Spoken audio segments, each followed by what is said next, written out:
I've had a street brawl behind me where I had to call the police and like someone's naked and they hit a pole and I was horrified and I was like, I'm never singing again, you know. Yeah. But it's stuff that toughens you. We have to be a little insane. Only a insane person would want to keep going after so many of those things. I say that all the time. Because you have to want it so bad. You have to be like, this is the thing I was put on this planet to do.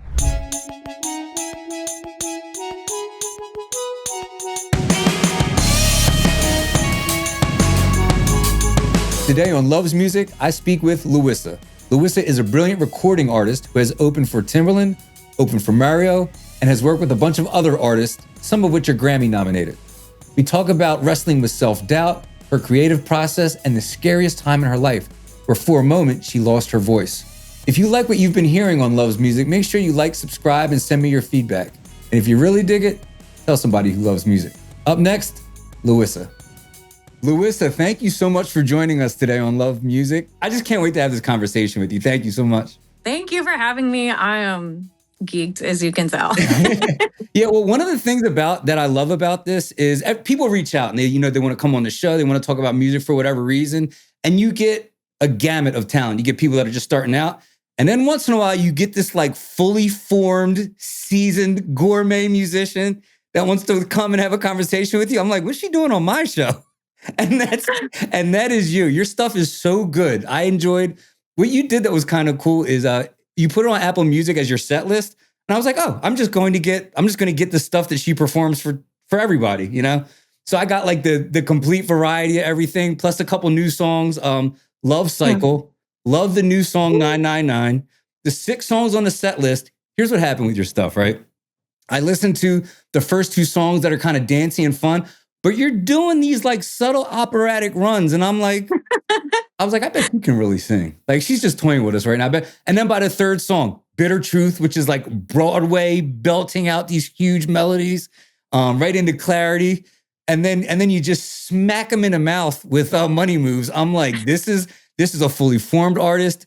This is a seasoned artist, wildly talented. And I couldn't be happier to have you here today. So thank you. You're going to make me all like sappy because thank you. I don't feel, it's so funny. I feel like I'm just getting started. I'm so proud of what I've done, but I feel like, I'm just scratching the surface. Like I could have done that better. Oh, I could make this better. Like that's who I am. But to hear your experience as someone that's not gotten to see me perform live and to hear you going through the set list just totally makes my day because that's how I wanted to feel. I wanted you to ride a wave with me. And because it's not about me, it's about you, the listener, and how you're feeling. Because sometimes I'm not feeling that way, but I'm like, okay, well, how would I want to feel if I were in the audience? So when you describe yourself, right? And even the way you talk about your music, you're like, it's my truth, it's my healing. One thing you say specifically that I like, it's my rebellion. Yes. What do you mean when you say that? Ooh, I love that you bring this up because I'm working on a project called Da Vinci that we'll be releasing next summer. And as a lot of people, I had a lot of, trauma growing up. My mom got sick when I was really, really young. And so there's certain dynamics that happen in families. Whenever someone gets sick, you kind of get shuffled and to the side and you don't get to be a child. So I adapted certain behaviors like being a good girl, a people pleaser, and a perfectionist to survive.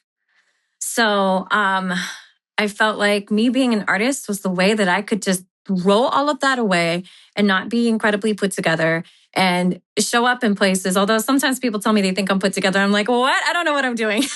I'm like, what? And I'm like, that was a happy accident or, but it's my way to just be what I wish I could be in real life. I hear that. So is that what the moniker comes from? Because your name's Charlene, but I think you use Louissa, right? Which is my middle name. It's my middle name. My mother named me Louissa from my uncle and my cousin. So it's a homage to my uncle Louis and my cousin Melissa. That's why it's Louissa, not Louisa. And she passed away, as I mentioned. So for me, it's very intentional because my mom introduced me to music. Well, actually, a very musical family, of course. But my mom was like an unreal pianist. She used to play Scott Joplin. She would take us to ballets, put us in dance class. And of course, my grandmother, she sang like Doris Day. She helped raise me as well. But so I was very like exposed to music, but for her and having her pass away, and her name was Cecilia, the patron saint of music.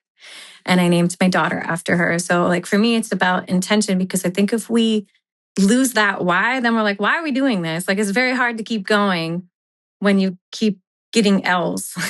Well, talk to me about that. You said it's hard, and I don't think there's an artist here that doesn't relate to that. Yeah. What does hard look like for you? Mentally is grueling. You have to be okay with not being everyone's favorite without doing anything to offend them. Just some people aren't going to like you, and that's okay. You're not going to be the right fit. I've struggled because I'm kind of my own thing, as you can tell, to find where I fit. And I'm in a very heavy kind of rock, R&B, hip hop area. And I'm not really any of that. I'm a little dabbles.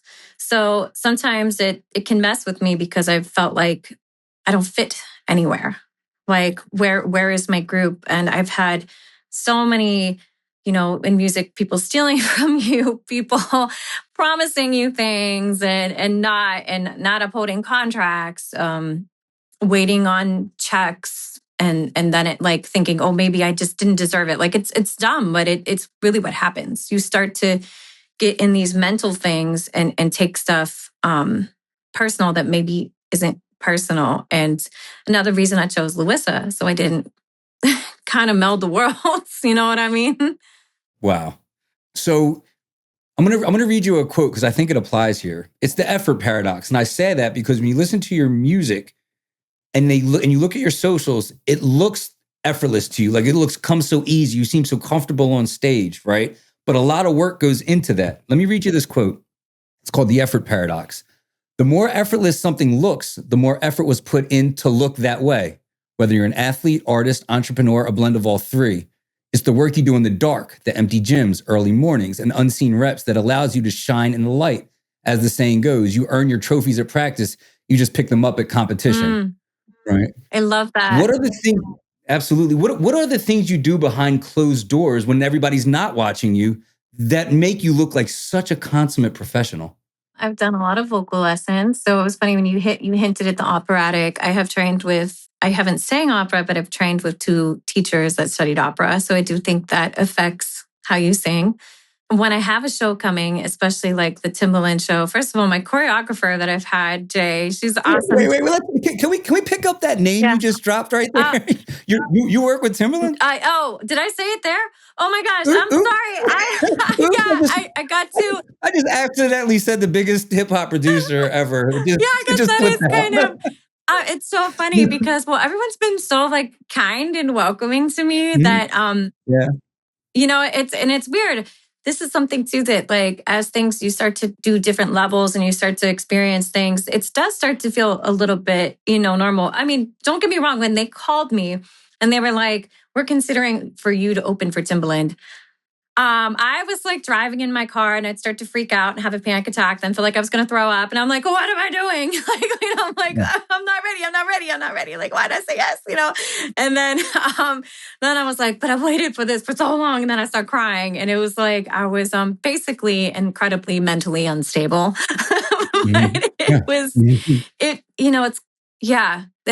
All the times that I just rehearsed for hours and hours and hours. And I did dance recitals and stuff growing up. I always wanted to be on stage. That was the place. I could be safe. I could have no worries. And I gig. I'm a professional, live performer. That's my job. And honestly, all of those hours, getting your 10,000 hours in there, because you deal with all kinds of scenarios. It may not be your music, but that will teach you more than anything. I really feel just being a go to the grind, sing in a bar corner where people don't want you there, musician, or they do want you, but they're eating dinner and you're like, why am I, like it. And sometimes it's some of my favorite shows, but I think those things are like in the dark, preparing you, because I've been through every scenario. I've been in wedding bands. I've been through my mic going out on a tribute show like twice and in front of the audience. So I was like, when I got on that stage, I was like, I'm ready. I was like, I waited for this. Yeah, right. You're like, I'm seasoned. I'm war tested. Like, please. Battle tested, whatever. Yeah, Yeah. but I mean, you do. You kind of have to get kicked a lot to appreciate Yeah. and be ready. You do. You think you're ready before you have all that happen, but you have to fail repeatedly. I mean, I'm just going to be honest. You have to fail repeatedly. Yeah, I heard somebody was critiquing. It's two friends I really care about, both doing music, one critiquing the other. Mm-hmm. And they were just talking, and one of the guys, seasoned musician, plays all the time. The other guy, incredible songwriter. Yeah. Maybe has been doing music for 15 years, might have 40 songs just floating around on Spotify. Just not a big volume of work, doesn't do a lot of shows. And the other guy said it, and he's like, your problem is you just don't do enough bad gigs. Performs great when he has the full band in the perfect venue, had 3 months to plan it and promote it. And it's like, yeah, he's like, you just don't do enough bad gigs. I love and I'm that. like, that was so. Yes. Like, you have to be ready because, like, some bigger shows that I've done, I told you got to open for Mario too. A lot of them are, if you aren't, the main artist, they can't give you the attention that you need because they have to accommodate and they have so many plates spinning. So you have to be ready. What if this happens? What if we don't get a sound check? How am I going to work through? I can't use my in-ears. How am I going to prepare? What are the songs that if someone doesn't know this or we have this amount of time, what songs would I choose? What are the heavy hitters? Like it's gigs, bad gigs and being in rooms. Like, I have had people as a street performer, and I know they're just messing with me, but go past me and go, yeah. And, I've had all of us, I think at one point in time have had stuff like that. I've had a street brawl behind me where I had to call the police and like someone's naked and they hit a pole and I was horrified and I was like, I'm never singing again, Yeah. But it's stuff that toughens you and makes you go, because we have to be a little insane. Only a insane person would want to keep going after so many of those things. I say that all the time. Because you have to want it so bad. You have to be like, this is the thing I was put on this planet to do. Sure. Nothing else. Well, you got to think that the decision to do music with some degree of notoriety is a little nuts. It is. You know what I mean? I mean, it is. To wake up with a song in your head and be like, this is good enough to record, having no opinion about it. And then recording it and being like, this is good enough to perform. And then performing it. Like, I mean that with no offense. Because I'm actually delighted by creatives. We are weird. And how beautiful is that? I think a lot of us are neurodivergent. I am neurodivergent. And I think that's what makes us so fun. Like, I love meeting creatives. They're kooky in the best way. Like, I mean that as the highest compliment, know? Well, I think that we see the world with a unique sensitivity that nobody else in other fields does. Right. Athletes, mechanics, academics, we just see things in terms of a good friend of mine, Joe Bachman. Shout out Joe Bachman. He's like, I just see everything as a story. Yeah. An old couple's walking down the street together. They would be like, oh, look at those old people. I hope they don't get hurt. I hope they're being careful. Wow, they're old. All I see is a story. You know what I mean? I see a story in terms of lyrics, and that's how I see everything, Yeah. And that's how creatives do. I think we just see the world in a unique way, and it manifests in great songs. Yes, and I love that you hit on sensitivity because sometimes it's very overwhelming to feel everything so deeply, but we couldn't give that lens and be the vessel that other people might need if we couldn't feel on that level. Because a lot of times I think other people, why they love music so much and they might not be a creative, is because they know that they need to process a feeling, and that might be sad, happy, anything, but they can't quite conceptualize it. And I think that's how music is so beautiful. And even for us as creatives, like, we don't even know what we need to say sometimes, and we're creating a song, we have this intention, and it goes totally the other way because we needed to get something out. You're exactly right. And I think what separates a cool artist from, say, a genius is the person that can express that in a way that everyone else understands. Yeah. It's one thing to be a creative. And I was like, hey, I can talk about how angry I am in a creative way. It's another thing to be like, I'm going to talk about how angry I am, and someone in California and Minnesota and Florida is going to understand. Yeah. And that's what makes you a genius. I love that. I really do. Absolutely. I want to go back to something that you mentioned earlier. In those moments of crisis, your mic cuts out. Bad, you just have a hostile audience. Can you speak to, and it might be hard to recollect like on the spot, what is your mindset? Because when the nerves kick in, it's just autopilot and there's no getting back. That's the way I hear it explained to me. You know, people be like, I forgot words on stage. I'm sitting there sweating and it's just blank. So it's a very specific skill set to be able to be like, the world's on fire and I can breathe. I'm going to figure this out. I love What's this. going on when that happened for you? So it used to be that. It used to be, but I really think this is in getting in the reps. And I'm a ham. I perform too. Maybe this makes something even more wrong with me to connect with people. I have met some crazy, beautiful people. One is a dear friend now who painted this insane picture of me, Lee Valentine. Like, what the heck? Like, and then we got to give Timbaland art because of him. Like, it's just like, what is going on? Because I truly have so much fun engaging with an audience. And like, sometimes I'll take a selfie and stuff. I forget lyrics all the time. I perform live. It may not be my stuff. Your shows and gigs are a little bit different, but if people are sitting there watching you, it doesn't matter how many times I've done a song. I forget the words. I start laughing. I just kind of smile real big and look at one of my musicians and I just say it again. A, people don't really notice as much, and B, they don't really care. And you kind of have to think about, they want to know you're human. And sometimes I'll just brush it off. Or I'll smile, or if it's a really fun audience, I'll make a little joke about it. And then it gets them, and then I actually it gets them more involved. Like, you kind of got to feel, but you just have to have it happen repeatedly and just realize you're going to mess up. And the biggest artists, they do too. And they have teleprompters, like, I know, right? and they have a whole team. And, we are just here trying to do our best, and things happen, mics go out and whatever. And I have a video clip of me playing Celine Dion in the mic, and I'm just like, and I was trying to be in character, actually. I was doing this on purpose, and I just turned and I walked and I handed the mic like this. That's good heads up play right there. Spontaneity. Yeah. But you have to, you're a character, Yeah, you're you, but you're not. I think I was at a Coldplay concert and Chris Martin forgot the words to Fix You, right? And he sings it all the time. Yeah, right. Then he comes back around and forgets the words at the same spot. I'm like, oh, it's a thing. It is. Because sometimes you're distracted, or you just, your brain is, we're human. Like, your brain is overwhelmed. And when you realize people know that you're being human, because it's a human experience. It's an exchange of energy. Yeah, flaws are endearing. Yeah, they are. Mm-hmm. And as long as you're just not like, oh, oops, I don't know. Like, I mean, just be a professional, but it gets easier. It really does. Absolutely. So we've talked about your performing. It can't get lost on me how good your songwriting is too. You do write anthemic songs. You really can't put the genre in a box, but no matter what kind of song it is, your slow songs are anthemic. Your dancey ones are stuff that just sticks in your head. So you are writing from this intimate place, but you have a way to connect kind of on that genius level where I could see a 17-year-old girl at the mall. I could see a middle-aged Black woman who was born in the 70s vibing out to your music. Me, I'm driving around listening to it on the way to the gym. Like, I'm like, oh my gosh, I'm going to meet this girl. Well, thank you so much. I do think that anthemic songs also come from collaboration. I've had a lot of great collaborators. One who's written a lot with me is Pharrell.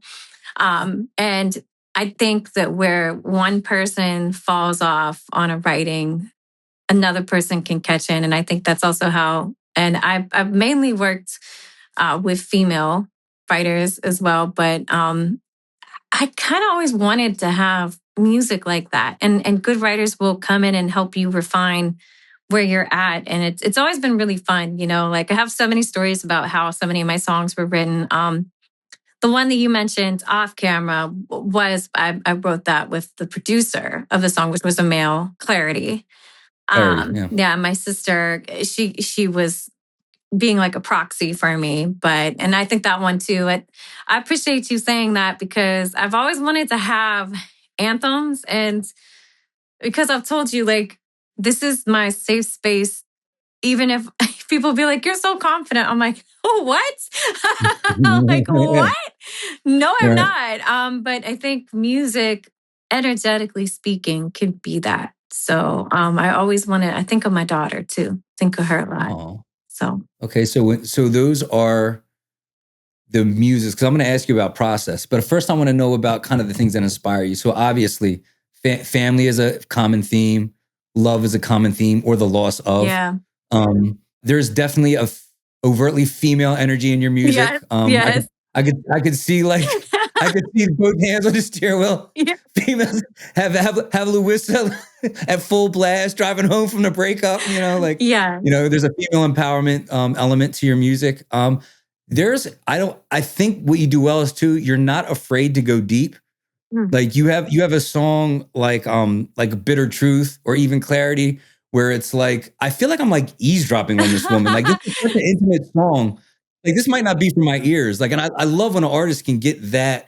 Oh, then peel back those layers. It's gonna get even worse. I have to say, it's gonna get even Okay. worse. How? I was like, I'm not even honest enough.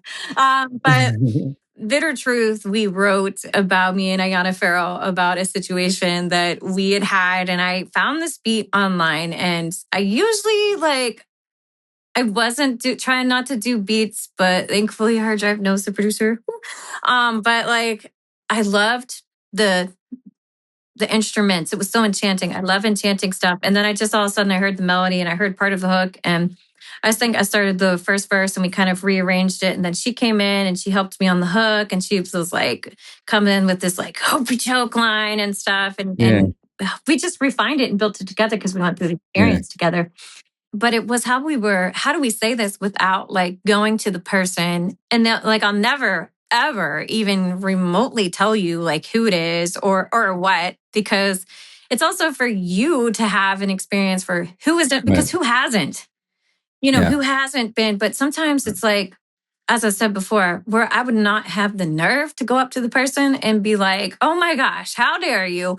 So on stage, I can think about that or any other situation I've had since then and just be like, yes, I am a powerful, divine, feminine being up here and sit and listen, Sit and listen. And that's how that's what we're gonna call your podcast. Sit and listen. I like that.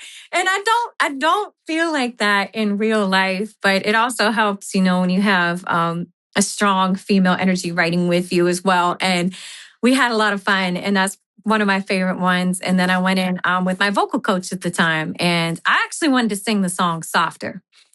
And he was like, you have this big, powerful voice. Why are you not doing that? And we both went in and vocal produced backings. You can kind of tell what I did and what he did. And he has this amazing R&B ear, Caleb Ishman. So I think, like I said, collaboration made that so beautiful and helped bring this. I feel like it's this just enchanting wall of sound.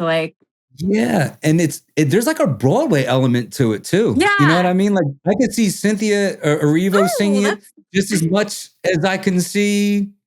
To me, I might be aging myself. That's 90s R&B female, but just as much as I can see Maya singing. Oh my God! You know what I mean? That is, thank you, because I actually approached it at first with a Maya kind of thing, and I also want to get over here in the studio get a shout. I have so many people that have helped me along the way. Sure.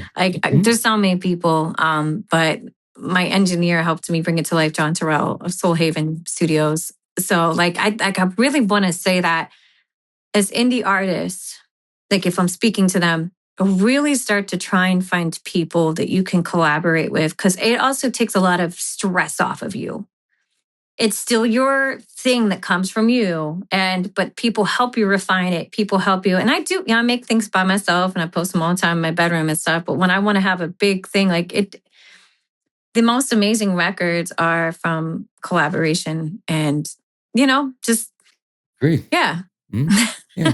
Well, talk to me about your writing process. Obviously, you collaborate with people, but when you have an idea, are you going into the studio with maybe just a concept? Are you coming in with a notebook all the way filled out? You coming in with a voice memo? I love this, because Da Vinci, I've been so far entirely writing alone, and then sometimes John will write with me. But what's been happening is we sit and we talk, and we learned this from our friend Joanna. I love this. I usually am inspired sonically, especially as a producer. Sometimes I'll find a sound that I like, and then I hear a melody immediately. Melody comes to me first, then words. A lot of times I've worked as a top liner as a writer. I will sing the melody, And then sometimes I'll mumble stuff and we make words from that. But we've been talking. And like I wrote one song after doing the Mario event, how I noticed people were interacting with him and everything. And I'll be like, this is where I'm at. And sometimes I want to make a happy song that day because we've been putting, and I can't because I'm not there. So I have to write about how I'm feeling or I cannot connect. Like worked as a songwriter a little bit, and I can't emotionally connect unless I am living it. Like I'm an artist. I have to be, Right. if I'm mad, all right, let's find a synth that feels like that. Then we do the bare bones. Then we start writing it. Then we finish write it. And okay, what's the vibe? Then we produce it. So pre-production, production, like it's the whole thing. Sometimes people hand me production and that's kind of starting to happen again, but it's always melody, and then words. Yeah. So I came here prepared to ask you about the beat on Money Moves, which is absolutely nasty. And then I was like, yeah, that song Money Moves. I was like, oh, you're like, yeah, like I produced that. I'm like, I'm sorry. It. Yeah. I'm sorry. What? Well, it's so funny. I love to tell the story because how that one happened organically, and it was again collaboration, and we were trying to work on sync stuff, I think, at the time. And we were going through samples and we found this horn sample. So that's a I've heard it in other plays. And I'm like, although the bridge is a story, because the bridge actually is a lot of my voice sampled as horns. So yeah, because I was like, I hear and you're just looping it. Well, no, we went to like I'm just going to do it because that's me in the booth, and he made me sound like a horn. Incredible. I love it. But it was. I just wanted to have something fun. I was in my fun era. Now I'm in my sad, dark girl, angry era. Are you? Like who hurt you? Yeah, I'm in the like, oh my gosh, she's an artist era. Like she's a little, But then I was like, I want to just talk some, and people were, I wrote this one with Ayana Farrow. She wrote a lot. I could tell she wrote a lot about. She actually came it back to me. She called it Boss Moves at first, and then it went to Money Moves. But I handed her the beat because I was excited. I was just like, "Oh, listen what we made in the studio," and I'm like, in there, and I'm like, "Oh, I went Timbaland drums." Then we had Andre Harrison go through and refine, and I'm like in the booth, and I'm like, "Look at the time, time." I was like, I'm like, just make it sound like this. So if you listen, you hear, look at the time, and so that's how it. Looking at the time, want to waste your time because it's just like I wanted to have something where it was like, no, I am that bee. Right. That was it. Well, that's what it is. Sometimes you write lyrics to feature the beat. If the music is that fire, thank you. Sound like one of the kids. If the music is that qualitative, thank you. I mean, it was. We had a lot of fun, but we did not like. And she heard something to it right away. That was so cool. But I think John, I think he regretted making it with me at one point because when we got to the bridge, I was like, I hear this whole breakdown section. I could hear these horns, and we were in contact, and he was like, "What do you mean?" And I'm like Michael Jackson over here. I'm like, and I'm like, and he's like, "What?" And we were butting heads because it was hard. It was very hard, but I'm very glad we did it. And then he's like, I'm going to make a vocal pad. He's like, hum and add all these tracks. Like if you hear the stems, that's actually something I should do. It's amazing. And sometimes I wish I would have let that stretch longer and let it be more, no words there. When I do it live, I don't even do the Money Moves. I don't sing the lead there. I don't, because I want to let it breathe. So nice. Here's a quick question. So let's say you get the big budget and you have to feature a rapper on it. Who you picking? Here's the funny thing. I don't know if I would want to choose someone like big budget, like, because I'm thinking about a local friend that I have here that is such a gem. And actually, I think his name is Tyler Donovan. Like, he just has the craziest lines. Shout out Tyler Donovan. Yeah, that he was like immediately who came to my mind. Like, even if you said budget, because honestly, you know what I would use the budget for? Because I think I have the creation, I have all the brilliant creatives around me. I'm working on the visuals. I would use it for visuals and marketing. That's what I would use it for. And hiring musicians to help carry weight when we're losing our mind trying to co-produce. I heard that. All right, Tyler, we gotta get you on the remix, man. If you're watching at home, Tyler. I'll send this to him. Yeah, right. We need a verse. Honestly, you know what? That's a good idea. I'm going to send it to him. Cool. I have to send you his page. Yeah. So as if your story, right, Mhm. isn't already interesting enough. There's perseverance, there's heartache, there's sadness. You had an issue where you almost lost your voice? Yeah. Do you know Shania Twain or Hall and Oates? Yeah. One of the, yeah, Daryl Hall. Philly guy. The Hall and Oates is like Yeah. it. Yeah. And the one song was actually written about it. Oh my gosh, what is the artist's name? I can't remember. But the I'm not crazy, I'm just a little unwell. That one. Rob Thomas from Oh Matchbox my 20. God. Wow. That was embarrassing. But yes, him. I had Lyme disease. Well, it's technically, I think you just don't get rid of it. You just go into remission. And I Right. got really, really sick in 2015. Overnight, very high fever. I could not keep down like almost 105 degrees. And I was a bodybuilder, very fit, early 20s. It was rough. And part of the byproduct, because it messes with your nervous system, I had neuropathy from it, all kinds of stuff. It affected my vocal cords. And so as part of the nervous system stuff, I had dysphonia and I actually even hurt to talk and I couldn't really talk and I had to go to a speech therapist. And I was so tired because I was so sick because I had the like high heart rate, super low blood pressure. I was bedridden because I had brain swelling. It's kind of crazy when I say it out loud. It sounds very dramatic, but yeah, I was very, very, very sick. I couldn't even get the air out to sing. So that was kind of what re-triggered me because I'd gotten into fitness and bodybuilding. I had given up on music. I had. So I will tell you, artists, I had a very embarrassing moment on TV in Jacksonville, Florida, where someone told me I couldn't sing. Wow. And I walked off stage crying. And I was like, that's it. I'm done. But now I just want to be like, I just want to go be childish and like stick my tongue out at him, like, look at me now, like that is part of it.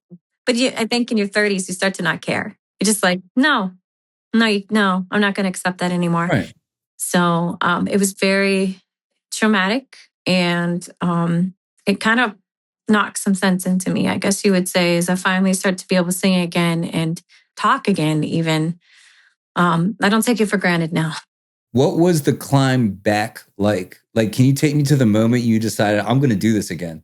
Were you still a little bit sick? Were you starting to feel well again? Like, what were some of the maybe extrinsic forces calling you back into the... I'm going to trauma dump on you again because my story is it's just so... Yeah, have you ever seen Love's Music? That's what we do here. We just unload. So yeah. please, well, you're in the right place for that. Oh, good. Okay. But I don't have a $30 copay today. I'm joking. But it's just like, it is so crazy because I was just starting to get better.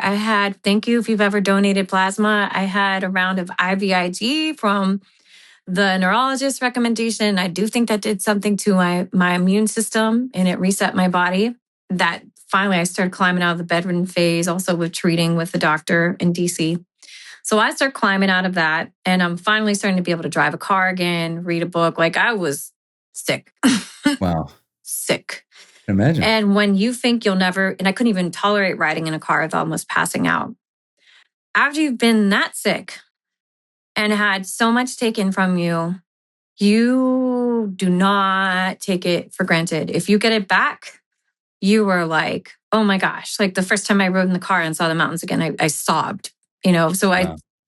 It helped me reframe what a blessing and a gift it is and that good things are hard. So there I am climbing out of that and starting to think about, hey, I want to do music again.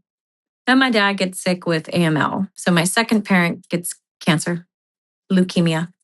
And he goes to the bone marrow unit because he was like an hour from death. He had so many white blood cells. And we get 3 months with him. And he got me a looper pedal for my last birthday I had with him. And he knew I was kind of starting to want to sing live. And that was getting my feet wet and singing on Smule in my closet with headphones, when my voice was coming back. And Smule was the thing before Voicey. Mm-hmm. And we were in the bone marrow unit in Pittsburgh. And he goes, why did you never do anything with music? Oh, man, if you would have met my father, that hit me. Yeah. And that's tough. That's a gut punch.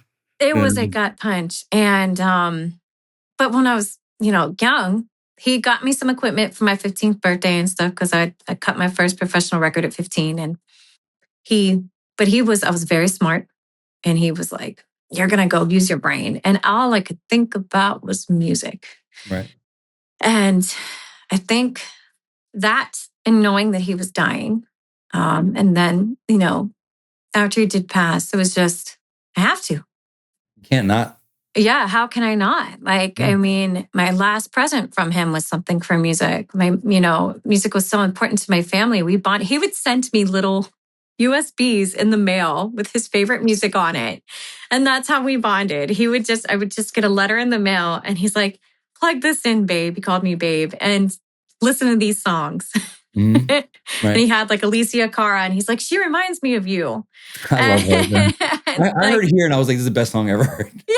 And it was that one. Alicia Cara reminds me of my daughter, which is hilarious. Oh, that's crazy. Because that was the song too. And he put it on a thumb drive. And there's something when people that matter so much too in your life, and maybe they give you a hard time and they say something so poignant at such a moment in your life.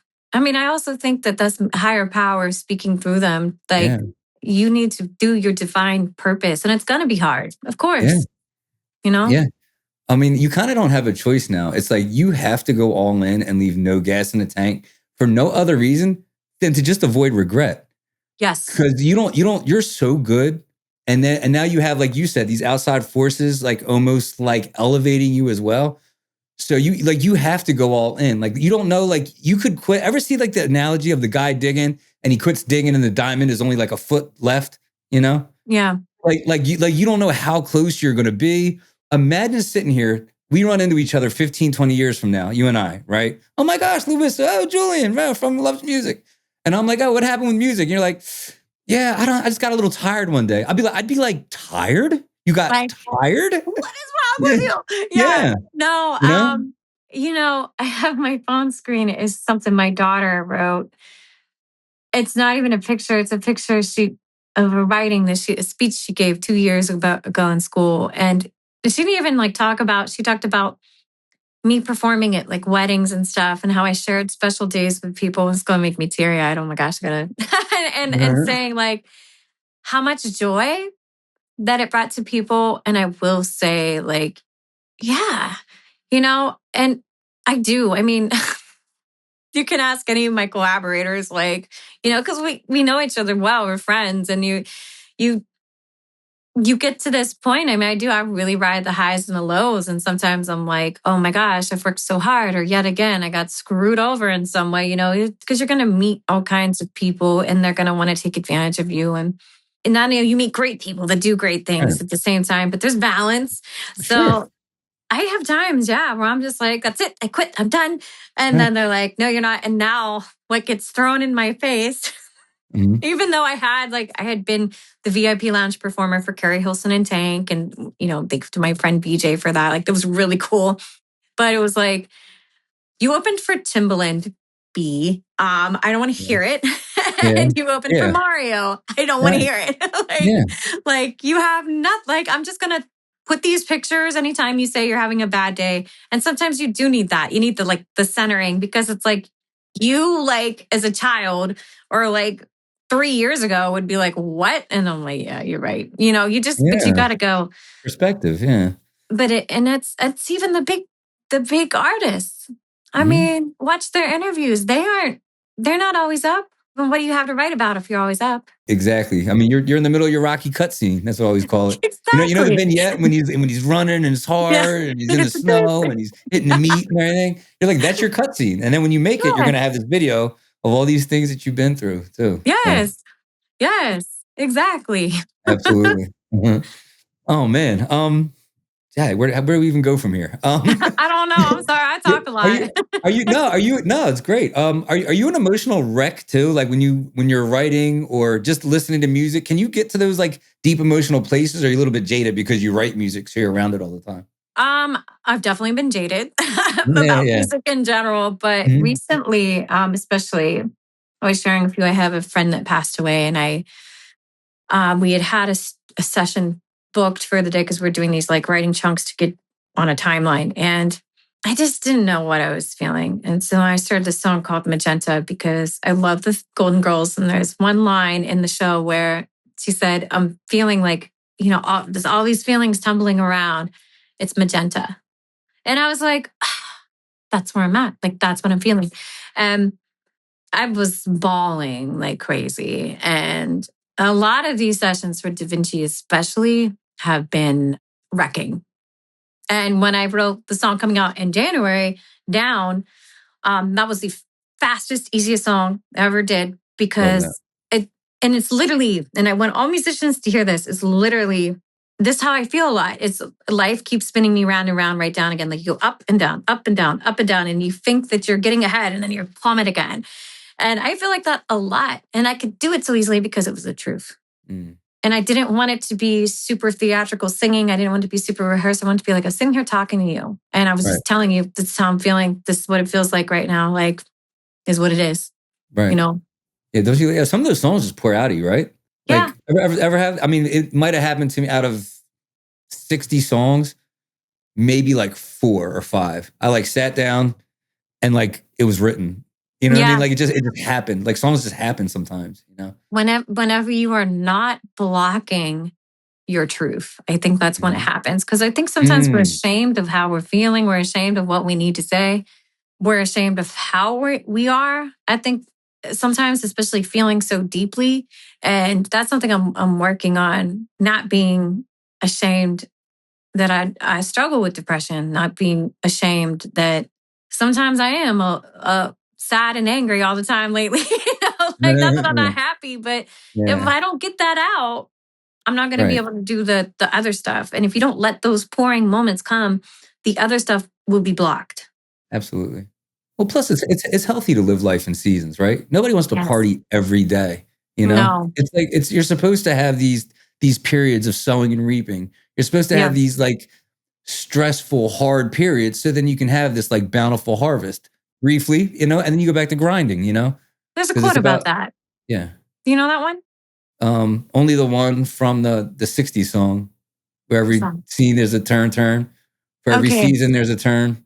Oh, I know that. It's not, it's like hard times make hard men or something like that. Easy, I know exactly which quote you're talking about. Yeah. Then the soft time or easy times make soft people. And I think that's really true because, and no one's not, and so many people aren't telling you what they're going through. And I mean, we're literally bombarded by tailored reality all day. You're seeing everybody's best moment over and over again on their phone. Ooh, tailored reality. If you don't write a song called Tailored Reality, like you better write that because that's write that down. I'm gonna give that one to you. Just let me get a credit on it. Okay, like that. Maybe we gotta write it together because that sounds like a Da Vinci thing because I was talking about like imposter syndrome and stuff I felt with because I can like Instagram is like, oh, that's like the bane of my existence because I get on there and I'm like, cool, I'm just gonna reply to people and post and I'm like, ugh. I'm not doing enough. I don't have enough followers. How do I get followers? I've tried. I'm burnt out. And it's so silly. Like we're like concerned about getting followers on a phone. Like how dumb is that? Like if you think about it. Imagine here's a frame that helped me. Imagine explaining. I'm 40, right? So imagine explaining to my 13-year-old self that I'm using my phone to get followers. Yeah, they're like, you sound like you were out of your mind. Yeah, for real. Like think about that. Like that's it is. I mean, and also a lot of followers aren't engaged. No. And they just sit there and they just watch. And like then that also messes with you because you have a low or you have a super high and they don't say anything. Yeah. And you're like, oh no. like you didn't catch this? Right. Or like, are you not happy? Or like, is that offensive? Like, and you're like, why do I even care? Like, but I'm a human. I go down those holes and it's this weird time of pseudo reality. Yeah. I mean, I think that there's a place for it. It's fun. It feels good, when somebody does acknowledge it. But I think if you're healthy enough to manage it, it's fun, Right. Unless you leak into those dangerous parts where you're using it to like validate who you actually are, Right. Which is so funny. I always make the joke, like, because people knew too, like, as artists, as you said, it's so curated. And I actually want to shift the curation right now. I'm going to rebrand. And I'm like, boy, if people knew like Yeah. half the time how I was really like just dressing like in sweats Talk all to the me about time. that. I wanted to ask you about your rebrand too. Yeah. What do you mean by that? Like, what kind of music were you doing? Were you doing something different? Were you presenting different?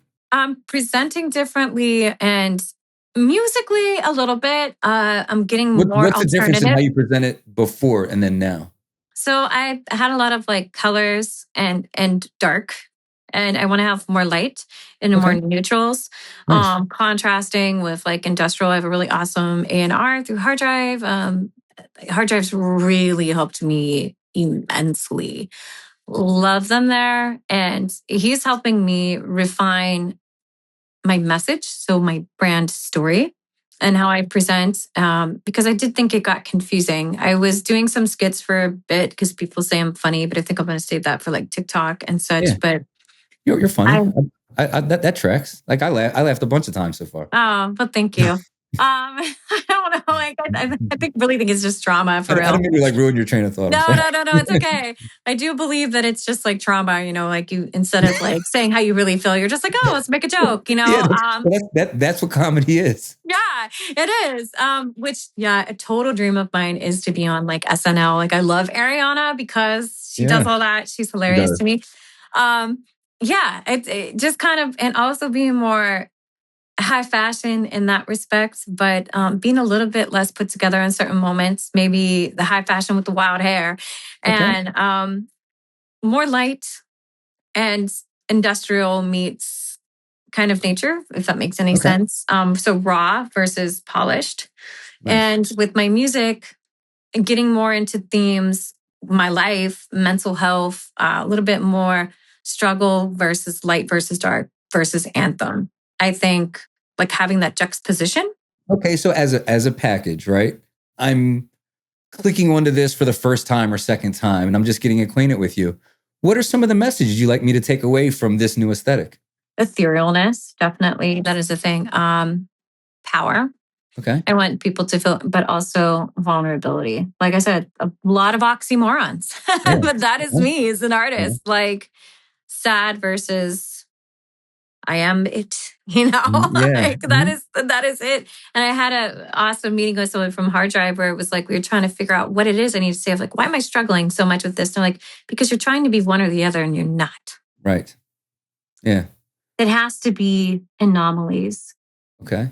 So, but going through storylines, and I just want it to feel more like art and less like a fashion shoot. The fashion element, but more like art. Okay. And more about every picture tells a story, every video tells a story, and it makes you think about what I'm saying and how I'm presenting it. And be more in character. If I may, as somebody who just spent the last week basically like stalking your Instagram to try to Oh come up with no. questions, no, it makes sense to me what you're doing for our listeners out there. It did come off as, I would say like traditional pop elements. You know, Mm-hmm. obviously you're a beautiful girl posed as such with a darker aesthetic, so there's like a mystery to it.